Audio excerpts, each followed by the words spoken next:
안녕하세요. 내 마음속 책다방입니다.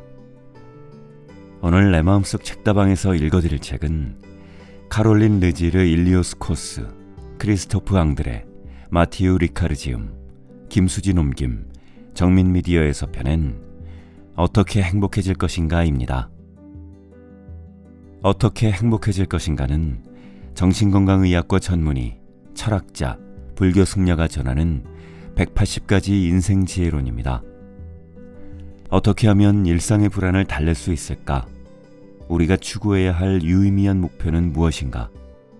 우리를 올가매고 있는 속박에서 벗어나려면 어떻게 해야 할까? 이 책은 이러한 물음들에 관한 생각을 3명의 공저자가 공유하면서 맺은 많은 결실 중 진수를 뽑아낸 결과물입니다. 이 책의 공저자들은 A부터 G까지 알파벳 순서로 실생활의 중요 화두 180가지를 선정해 자기 경험과 통찰, 비전 등을 담아내며 핵심 지혜를 도출했습니다. 이로 인해 이 책은 행복이란 무엇인가, 어떻게 행복해질 것인가, 무엇으로 행복해질 것인가에 대한 사유를 끊임없이 유도하며 우리에게 진정으로 행복해지는 길을 알려줄 것입니다. 그럼 이제 내 마음속 책다방 문을 열겠습니다.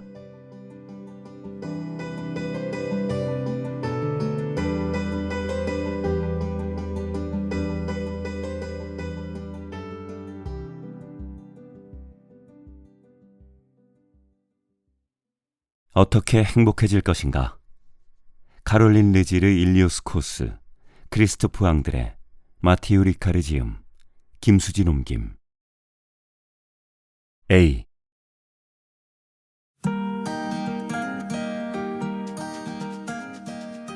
수용. 우리는 흔히 수용과 체념을 혼동한다. 북미 대학생들과 대화를 나누던 자리에서 있었던 일이다. 명상으로 마음을 수련하면 고통스러운 상황에 대한 인식이 바뀌어 삶의 부침에 잘 대처하는 능력이 생긴다고 설명하자 학생들의 단호한 반응이 돌아왔다. 당장 고통 속에 있는 사람들에게 그저 순응하라고 권유하는 것은 자신의 처지에 익숙해지는 수밖에 없다는 말과 같아서 위험한 발언이라는 지적이었다. 마치 노예나 매 맞는 여성, 억울한 옥살이를 하는 사람, 그 외에 억압받는 사람들한테 단합의 종식과 정의를 요구하기보다 명상으로 자신의 운명에 만족하는 법을 배우는 게 최고라고 말하는 것과 같다는 거다. 그런데 이런 반응은 학생들이 단단히 오해했기 때문이다. 용기와 평정심을 가지고 괴로운 상황에 직면할 줄 아는 능력이 생긴다는 건 고통을 덜 수 있는 소중한 자산을 갖추는 것이지 모든 걸 체념한다는 뜻이 아니다. 우리는 내면의 자유를 일굼으로써 이미 우리를 고통스럽게 하는 아픔에 더해 번뇌와 격앙된 감정 때문에 더욱 악화되는 괴로운 상황만큼은 피할 수 있다. 물론 아픈 사람을 앞에 두고 제가 드리고 싶은 조언은 자신의 고통을 받아들이라는 겁니다.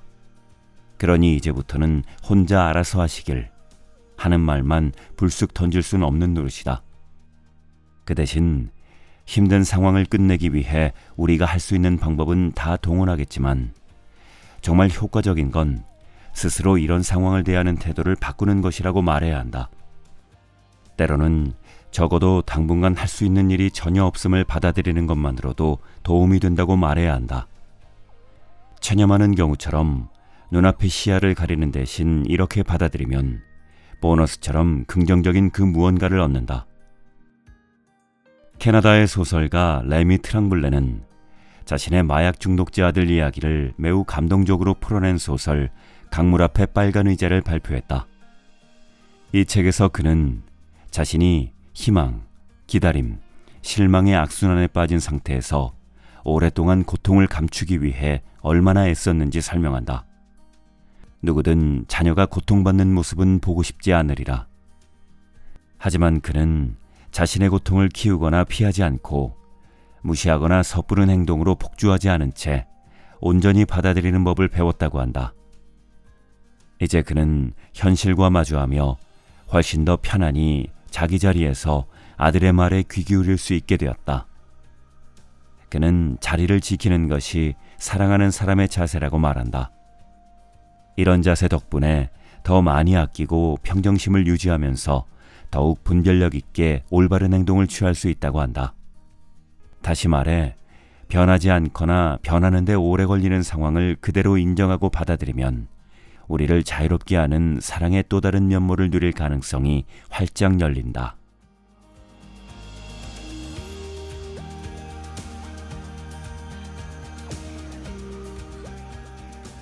자제력 부족.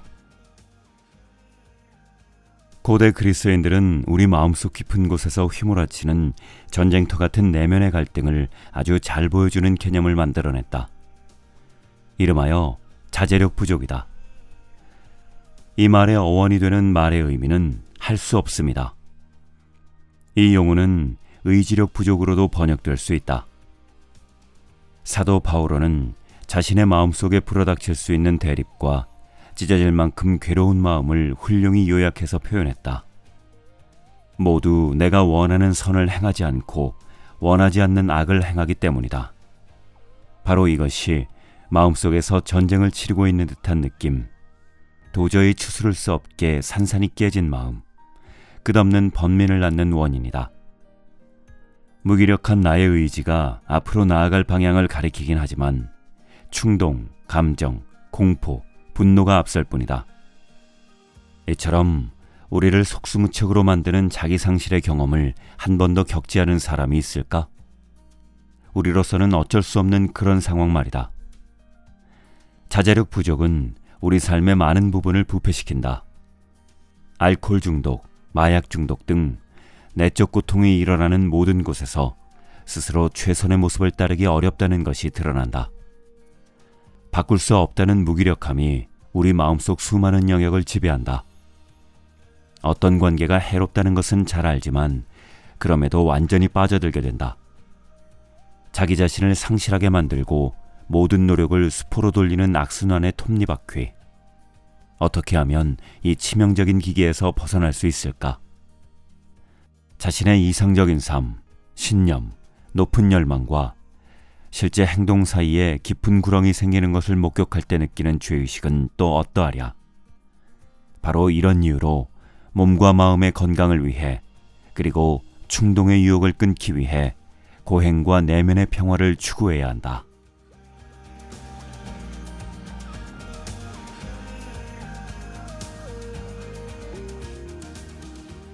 자제력 부족을 극복하고 싶다면 알렉산드르의 3가지 조언. 1. 고군분투하고 같은 실수를 반복하며 일탈을 저질렀다고 너무 호들갑 떨지 말라. 매년 1월 1일 나는 장기적으로 도저히 지킬 수 없는 새해 다짐을 울며 겨자먹기로 한다. 자유를 발견하려면 먼저 우리를 구속하는 모든 족쇄를 찾아내고 우리가 지닌 자원을 파악한 다음 과장된 심리적 속박을 하나하나 풀어야 한다. 2. 할 일은 태산인데 끝은 보이지 않는 법. 영성의 길을 가는 것은 육상에 비유하면 단거리 스프린트보다 마라톤에 가깝다. 도중에 우리는 비틀거리거나 넘어지기도 한다. 이 머나먼 여행을 위해 우리 기분을 풀어주고 위안을 주는 것이 무엇인지 파악하자. 마라톤에서는 약물로 도핑하거나 마취한 선수는 오래 버티지 못한다.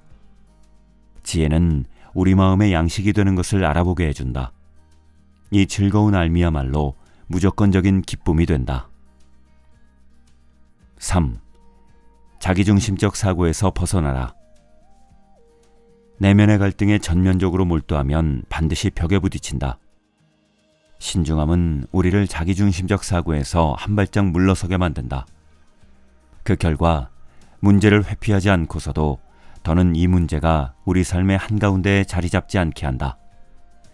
구체적인 예를 들자면 나는 하던 일이 잘 풀리지 않을 때면 자제력 부족과 맞서 싸우는 다른 누군가에게 전화를 걸어 그를 지지하고 어깨를 토닥여주며 그의 이야기를 듣는다.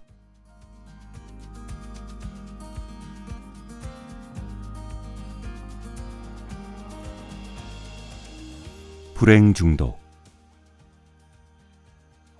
번민에 마비되면 놀랍게도 일상의 기쁨과 고요로부터 아무런 감흥을 느끼지 못할 때가 종종 있다. 마치 시련을 겪는 동안 분비되어 자극을 주던 아드레날린이 고요한 일상에서는 부족하기라도 한 것처럼 말이다. 이것은 매우 극적인 경험이다. 운명의 시련은 버겁고 고달프지만 적어도 맞서 싸울 때는 아침마다 눈뜨는 이유를 알 수 있었다. 니체는 즐거운 지식에서 이렇게 이야기한다. 나는 고통 중에 돛을 달라는 선장의 명령 소리를 듣는다. 대담한 항해사인 인간은 수많은 방식으로 돛을 다루는 법을 훈련해 두어야 한다. 그렇지 않으면 금세 속수무책이 되어 바다에 휩쓸려 버리고 만다. 하지만 폭풍이 다 지나간 다음 평범한 일상과 루틴이 회복되면 금단 증상이 나타난다. 거의 의존성을 보이게 될 뿐더러 단도직입적으로 말하면 불행 중독 증상이 생긴다. 마치 불행의 짐을 져야만 살아있음을 느낄 수 있듯 말이다. 조금도 과장하지 않고 하는 말이지만 우리는 감정과 모호한 관계에 있다. 과한 감정 때문에 고통스럽거나 방향을 잃으면 우리는 오해에 사로잡힌다. 존재하기 위해서는 떨림이 필요하고 명상이 우리에게서 감정을 잘라낸다고 생각하는 사람들도 있다. 내가 철학에 매료된 이유는 철학이 그 유명한 아락타시아, 즉 영원히 아무런 문제도 겪지 않는 마음의 평정 상태를 약속하는 것처럼 보였기 때문이다. 하지만 오늘날 나를 돌아보니 마음을 흔드는 수많은 근심 걱정에서 벗어나는 행운은 내게 전혀 없는 것 같다. 그래도 명상 덕분에 매일매일 일종의 기적이 일어나고 있다. 번민이 몰려와도 그냥 웃어넘기고 더는 두려움을 두려워하지 않는 경지에 이르는 경우도 많다.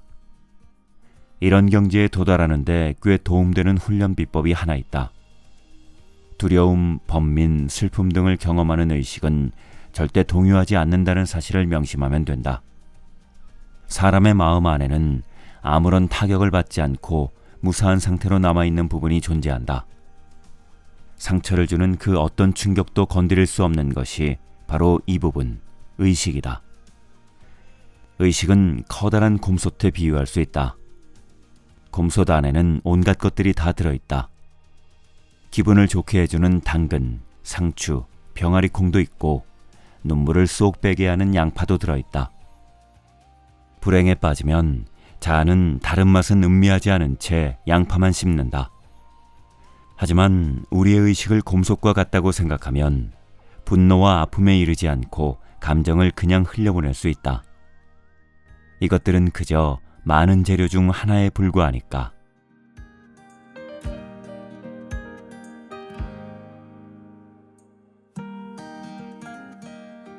행동.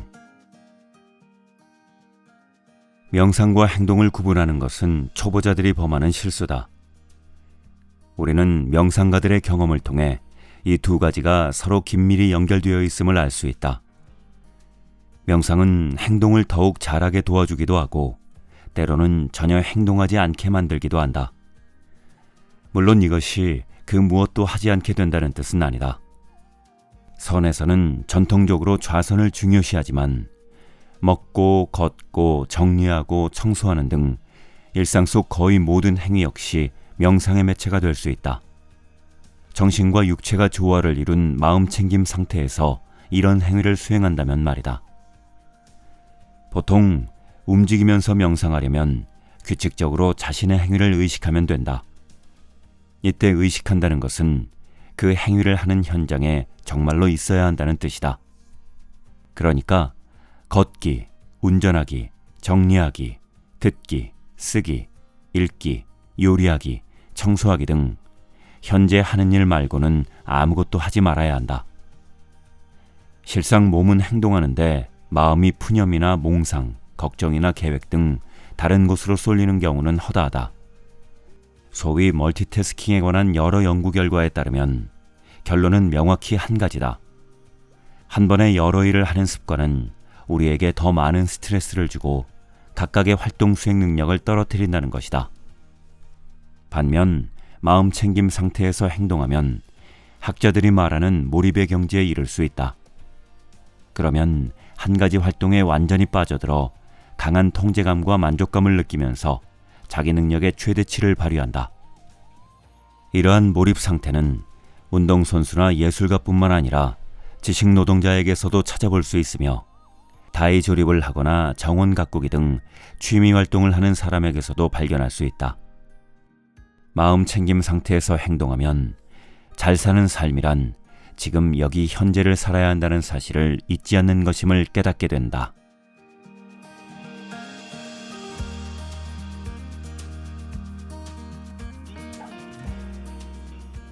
공격성.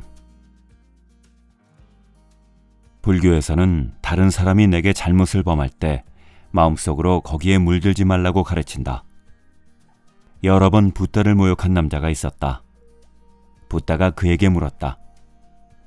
누군가가 너에게 선물을 주려 하지만 네가 그 선물을 거절한다면 결국 그 선물은 누구의 것이냐?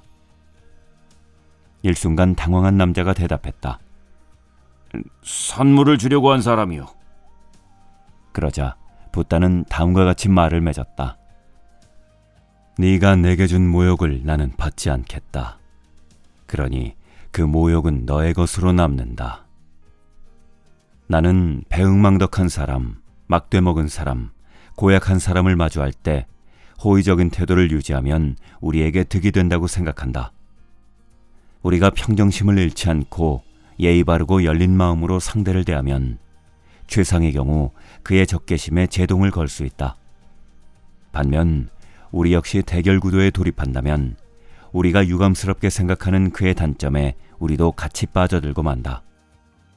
통상 대결은 격화되는 양상으로 시나리오가 전개된다. 가령 상대가 내게 큰 소리를 내면 나도 얼른 같은 말투로 되받아치고 그렇게 어조가 점점 높아지면서 폭력의 구렁에 빠져버린다.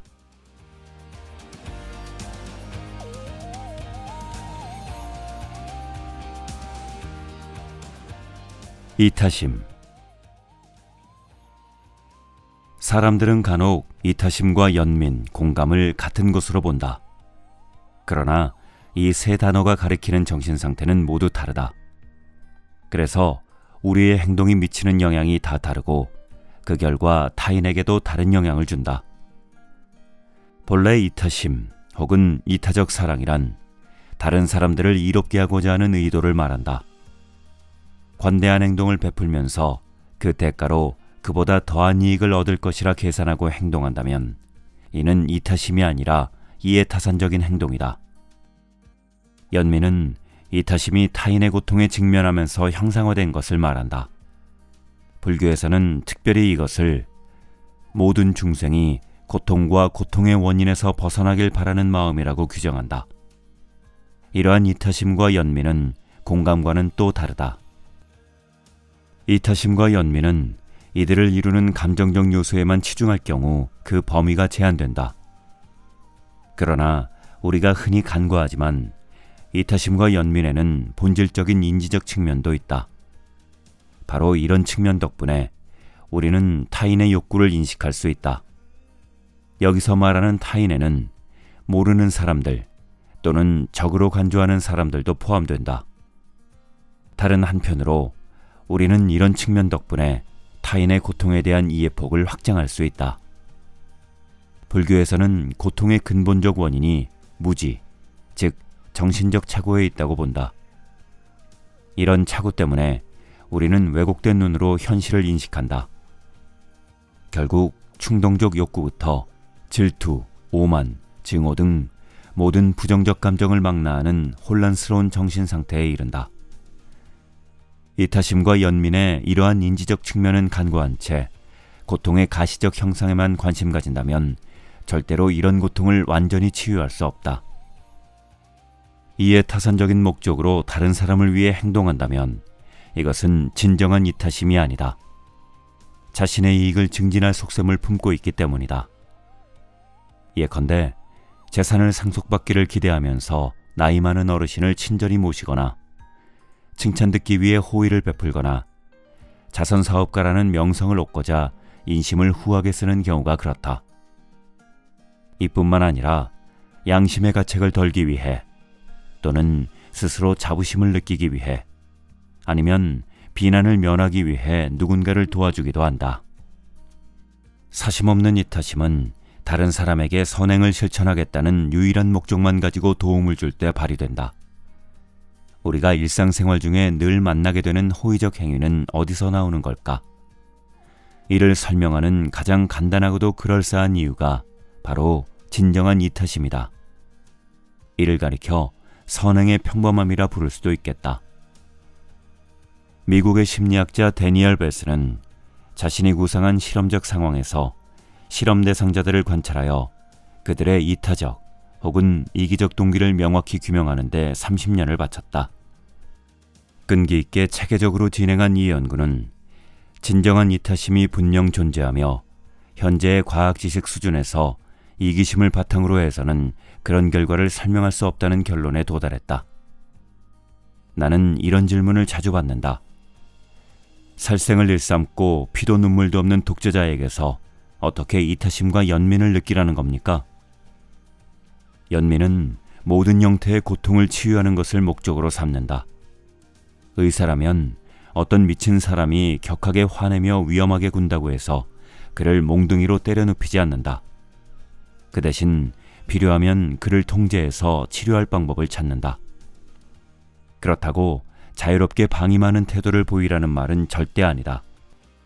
하지만 독재자가 증오, 잔인함, 갈망, 무관심을 끊어버림으로써 이런 광란을 낳은 사회 여건이 바뀌기를 바라는 편이 더 바람직하지 않을까.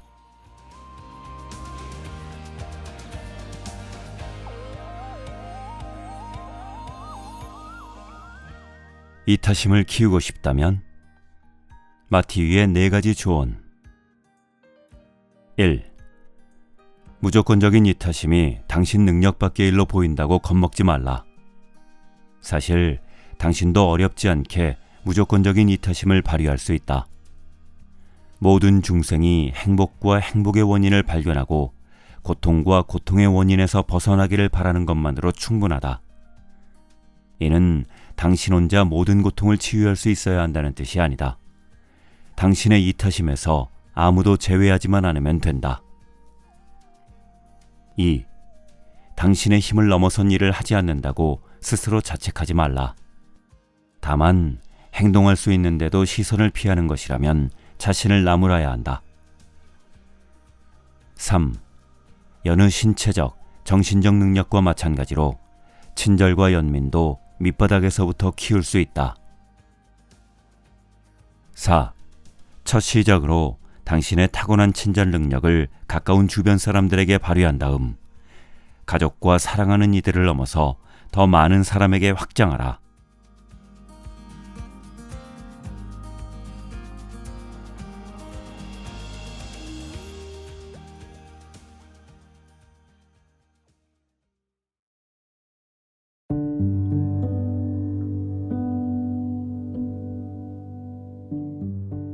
이제 내 마음속 책다방 마칠 시간이 되었네요.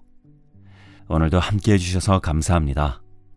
저는 다음 시간에 새로운 책을 가지고 다시 인사드릴게요.